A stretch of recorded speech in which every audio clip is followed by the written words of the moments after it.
What's up, everyone watching this video? It's your boy Big Sarge, and today's video is called Sergeant's Time, or maybe Sarge's Time. I don't know, that's kind of an obscure modification to an already niche military thing. Anyway, today's story stems from a previous video where I mentioned some shitbag extra duty soldiers. Now, before anybody gets all worked up, sometimes extra duty is abused or weaponized, and sometimes it's done unfairly.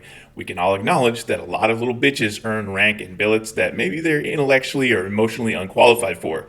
If you ever picked up an undeserved extra duty, I'm sorry that shit happened to you. So, for those of you who don't know, extra duty is basically a form of NJP. Well, actually, NJP is an acronym for non-judicial punishment, which is used to discipline service members for minor offenses such as reporting late for duty, sleeping on guard duty, or other things that the command team didn't want to press for a court-martial.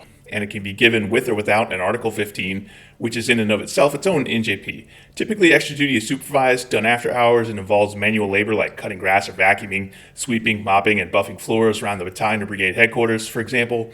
When Big Sarge was young private, I definitely did extra duty once or twice or 3 times because, as you can imagine, I was a mouthy little shit. I had so many fucking push-ups and flutter kicks, I only ever had to worry about not busting tape whenever we did a PT test. Today's story, though, involves the time that I had to supervise someone on extra duty. I was stationed at Fort Meade, Maryland, which usually saw cold winters and the occasional snowstorm. I've been tasked with staff duty NCO, which basically meant I had to sit at the desk at the front door to the battalion headquarters, which also functioned as the barracks.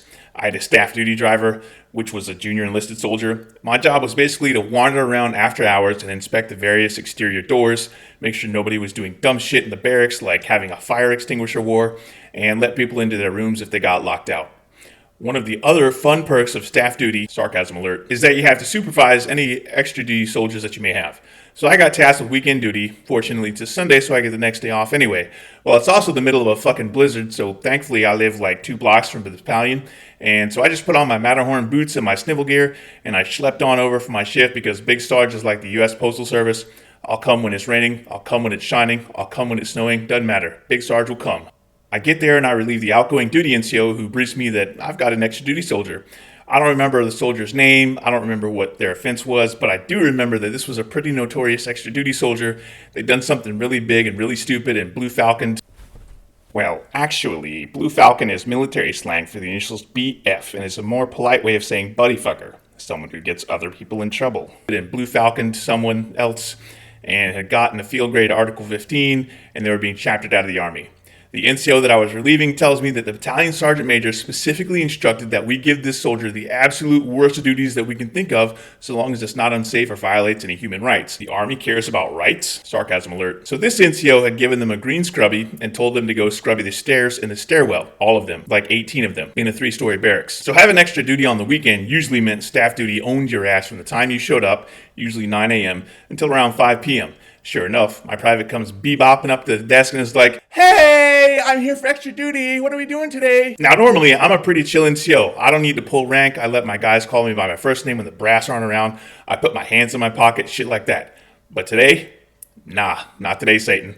Between deployments, I'm about to go back overseas. I volunteered, though. It's snowing out, it's Sunday, and you're going to roll up at my duty desk with some Sunday fun day chipper bullshit, and you're going to talk to me like we're back on the block, and you're my drinking buddy?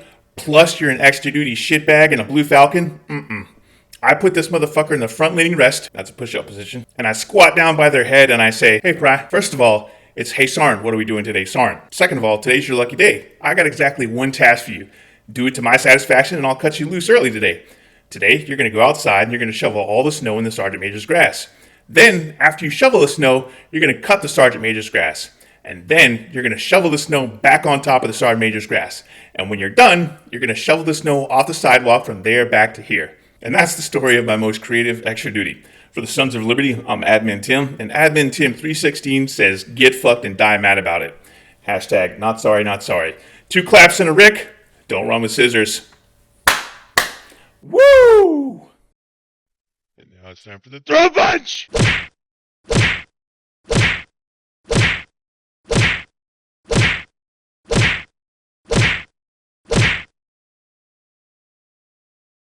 I did so many fucking push-ups in my military career that there's probably a kid in China somewhere with a giant dent in his forehead from where I was constantly dropping my dick in the dirt. That's right, I caught an Article 15 for having a threesome with my wife and her girlfriend.